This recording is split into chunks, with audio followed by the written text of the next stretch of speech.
Hello नमस्कार दोस्तों, स्वागत है आपका मेरे यूट्यूब चैनल ईडीयू ट्री में। दोस्तों, आज के इस वीडियो में हम 18वीं शताब्दी का प्रारंभ मुगल साम्राज्य और उसके पतन को पढ़ेंगे और समझेंगे। साथ ही इस विषय पे मैं पहले भी कई वीडियो बना चुका हूं। अगर अभी तक आपने उन वीडियो को नहीं देखा है तो उसका लिंक मैं नीचे डिस्क्रिप्शन में दे दूंगा, वहाँ जाके आप वो वीडियो देख सकते हैं। साथ ही अगर चैनल पर नए हैं तो चैनल को सब्सक्राइब करना नहीं भूलिएगा। चलिए शुरू करते हैं आज के इस वीडियो को। मुगल साम्राज्य का पतन। मुगल साम्राज्य के जो पतन के जो प्रमुख कारणों में से थे, एक तो मुगल साम्राज्य अपने साम्राज्य के विस्तार की नीति अपनाए हुई थी। इस कारण से उसे एक विशाल सेना संगठित करना पड़ा। उस विशाल सेना के रख रखाव में काफ़ी खर्च आता था। इस खर्च को पूर्ण करने हेतु मुगल अर्थव्यवस्था जो थी वह किसानों से अधिक कर वसूलती थी। इस कारण से किसानों में केंद्रीय सत्ता के प्रति रोष बढ़ता गया। इन्हीं कारणों से जमींदारों और किसानों में रोष बढ़ा और जमींदार और कुलीन वर्गों में भी रोष बढ़ता गया। इसी कारण से एक त्रिध्रुवीय संघर्ष जन्म लिया, जिसमें जो कुलीन वर्ग, जमींदार और किसानों के बीच था। कारण क्या था? मुगल अर्थव्यवस्था की प्रवृत्ति थी कि किसानों से अधिक कर अधिशेष वसूला जाए। इस कारण से त्रिध्रुवीय संघर्ष जन्म लिया। यह कुलीन वर्ग, जमींदार और किसानों के बीच हुआ था। यह संघर्ष जल्द ही इतना बढ़ गया कि उसे नियंत्रित कर पाना या रोकना असंभव हो गया। सतीश चंद्र के अनुसार साम्राज्य के पतन का प्रमुख कारण राज्य के अधिकारियों की जागीर प्रथा की कुशलता को बनाए रखने की असमर्थता था। साथ ही सतीश चंद्र कहते हैं कि साम्राज्य के पतन का प्रमुख कारण था कि जागीर प्रथा को सही से चला पाने की अकुशलता भी मुगल साम्राज्य के पतन का एक कारण था।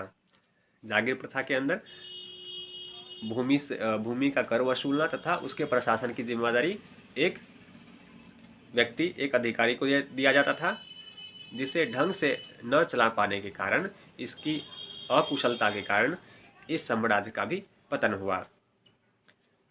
इसी में आगे देखें तो एक तर्क यह भी आता है कि ऑटोमन, सफविद और मुगल, ये जो तीनों साम्राज्य थे, यह तीनों मुसलमान साम्राज्य थे, इसलिए सफल नहीं हुए क्योंकि वे समान रूप से एक ही धर्म का पालन करते थे। देखा जाए तो ऑटोमन, सफविद का भी पतन हो गया। उसका प्रमुख कारण यही था कि ये सभी मुसलमान शासक थे और ये सभी समान रूप से एक ही धर्म का पालन करते थे। बल्कि उनकी जो सफलता प्रारंभ में हुई, उसका प्रमुख कारण गोला बारूद का सही प्रयोग था। वह गोला बारूद हथियारों के दम पे ही प्रारंभ में सफल भी हुए। उनकी कमजोरी और पतन का भी मुख्य कारण यही था। और अगर बात करें कि उनकी पतन का, तो उसका भी कारण उनके युद्ध कौशल ही था, क्योंकि पश्चिमी गोलार्ध के क्षेत्र में जो युद्ध की बदलती हुई नई तकनीक थे, उसको ये सफलता से अपना न सके। इस कारण से बाद में इनका पतन भी हुआ। यही तक भारत पे भी लागू होता है। जैसे बाद में यूरोपीय शक्ति भारत में आई, वे अपने युद्ध के नई तकनीकों के बल पे भारत में सत्ता अपने हाथ में लेने में कामयाब हो गई। इसी प्रकार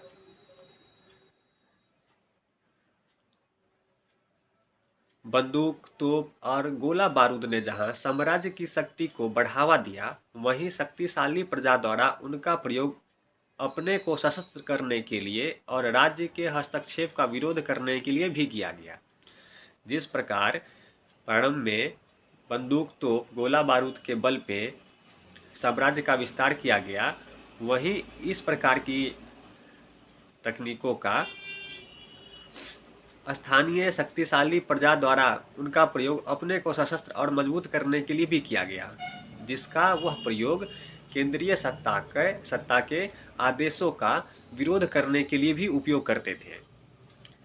तत्कालीन परिस्थितियों में इस महत्वपूर्ण तकनीकी ज्ञान को नीचे सामान्य जनता तक पहुंचने से रोक पाना असंभव था। इसका कारण यह भी था कि यह सामान्य लोगों तक इसकी पहुंच बन गई, क्योंकि इसकी जो तकनीक थी वह आम जनता तक पहुंचने से नहीं रोका गया और यह संभव ही नहीं था। अतः गोला बारूद और अशस्त्रों पर राज्य के एकमात्र नियंत्रण का सिद्धांत इसलिए कामयाब सिद्ध नहीं होता क्योंकि जमींदार, चौधरी और प्रमुख कृषि समूहों के पास बड़े पैमाने पर सशस्त्र सेना थी। क्योंकि स्थानीय स्तर पर भी कभी कभी काफ़ी बड़े विरोध होते थे, उन पर नियंत्रण पाने के लिए जो जमींदार होते थे, चाहे चौधरी या प्रमुख कृषक होते थे, वे अपने पास सशस्त्र सेना रखती थी। मराठा, सिख और जाटों के अलावा ग्रामीण क्षेत्रों के विशिष्ट व्यक्तियों के पास भी बंदूकों का भरपूर भंडार था।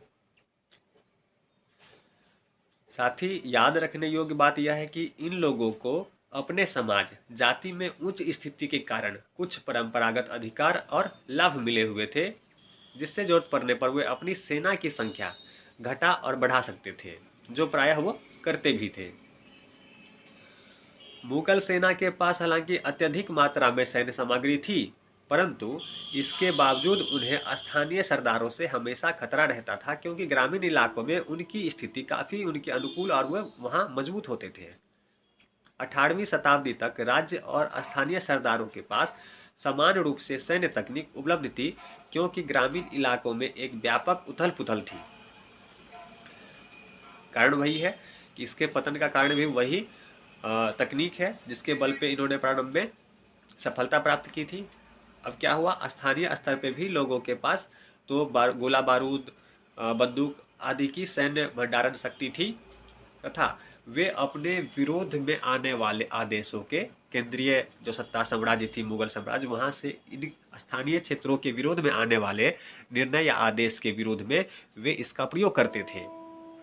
चूंकि स्थानीय स्तर पे लोगों का इन्हें समर्थन प्राप्त होता था, तो केंद्रीय सत्ता इनके सामने झुक जाया करती थी, जिससे धीरे धीरे इनकी स्थिति काफ़ी मजबूत होती गई और इस प्रकार मुगल साम्राज्य का धीरे धीरे पतन भी होता गया। मुगल साम्राज्य के पतन के और भी कई कारण थे, जिनका समाधान मुगल शासक प्रभावी ढंग से नहीं कर पाए। उदाहरण के लिए, सरकार द्वारा भू राजस्व जमा करना तथा उसकी कर वसूली दोनों में सामंजस्य स्थापित नहीं होने के कारण केंद्रीय जो राजस्व भंडार था उसमें काफ़ी कमी आई तथा उसे अपने सेना का खर्च उठाने में वे असमर्थ होने लगे। इस कारण से उनकी सैन्य शक्ति भी कमज़ोर होती गई और आर्थिक शक्ति भी कमज़ोर होती गई। मुगल साम्राज्य की एक संरचनात्मक असमर्थता भी थी कि वह स्थानीय विशिष्ट वर्ग और सरकार के साथ सामंजस्य स्थापित नहीं कर पाई। मेन कारण यही था, मुख्य कारण यही था कि वह जो स्थानीय विशिष्ट वर्ग थे और जो सरकार वर्ग था, जो सरकार प्रशासन वर्ग था, दोनों में सामंजस्य स्थापित नहीं कर पाए। इस कारण से क्या होता था, वे स्थानीय स्तर से कर वसूली जो है वह सही से नहीं कर पाते थे। जो कर वसूल होता था उसे फिर हासिल करना इनके लिए हासिल करने की जो सामंजस्य होनी चाहिए वे नहीं थी। उस कारण से वे कर उन्हें प्राप्त भी सही ढंग से नहीं हो पाता था।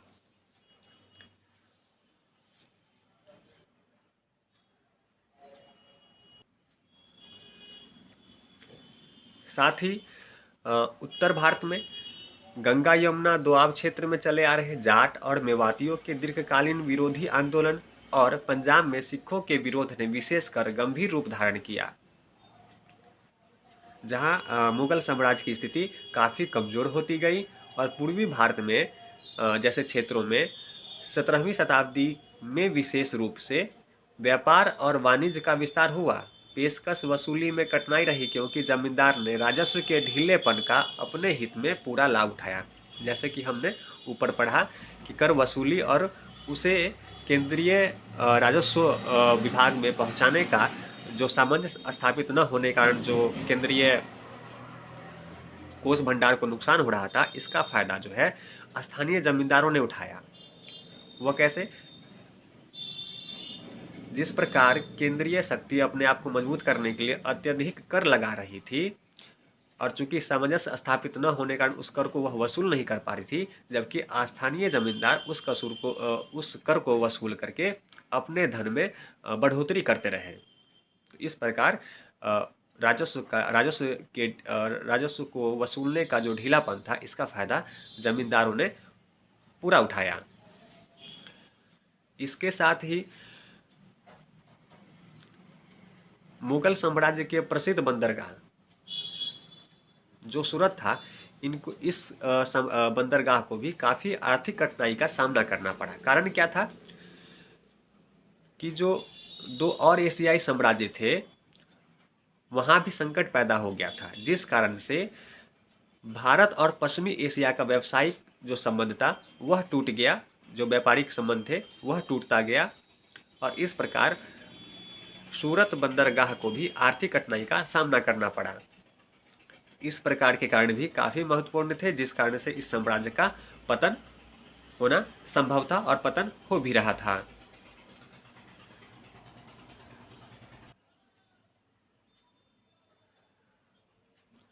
साम्राज्य द्वारा केंद्रीयकरण की जितनी कोशिश की गई, क्षेत्रीय समूहों को उतना ही अधिक लाभ प्राप्त हुआ।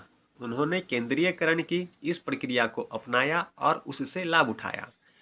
साम्राज्य ने जैसे जैसे राजस्व व्यवस्था द्वारा धन संचय किया, स्थानीय समूहों द्वारा उसके अतिक्रमण की प्रवृत्ति रही, जिससे एक घोर आपसी संघर्ष बढ़ा। वहीं दूसरी ओर उनके द्वारा धन की अधिक से अधिक मात्रा में धन संचय की प्रवृत्ति को बल मिला। जैसे केंद्रीय साम्राज्य जो थी, केंद्रीय शक्ति को मजबूत करने के लिए जितना अधिक से अधिक कर वसूल करके अपने को मजबूत करना चाहती थी, इसका पूरा लाभ स्थानीय समूहों द्वारा उठाया गया। उन्होंने केंद्रीय शक्ति द्वारा वसूले जा रहे करों का फायदा उठाया तथा धन की अधिक से अधिक मात्रा में उन्होंने अपने पास धन संचय करना प्रारंभ कर दिया, जिससे स्थानीय शक्ति मजबूत होती गई और वे केंद्र के आने वाले आदेशों का, जो उनके हित में नहीं होती थी, विरोध करना उसी धन शक्ति के बल पे और हथियार शक्ति, जो हथियारों चाहे गोला बारूद हो, बंदूक हो, उनके शक्ति के बल पे उन्हें केंद्रीय शक्ति के आदेश का विरोध करना प्रारंभ कर दिया। ये सभी प्रमुख कारण थे जिससे मुगल साम्राज्य का पतन होता गया। इस प्रकार आज के इस वीडियो में हमने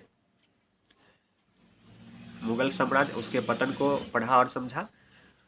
तो चलिए मिलते हैं अगले वीडियो में ऐसे ही किसी महत्वपूर्ण विषय पे। तब तक के लिए चैनल को सब्सक्राइब कीजिए।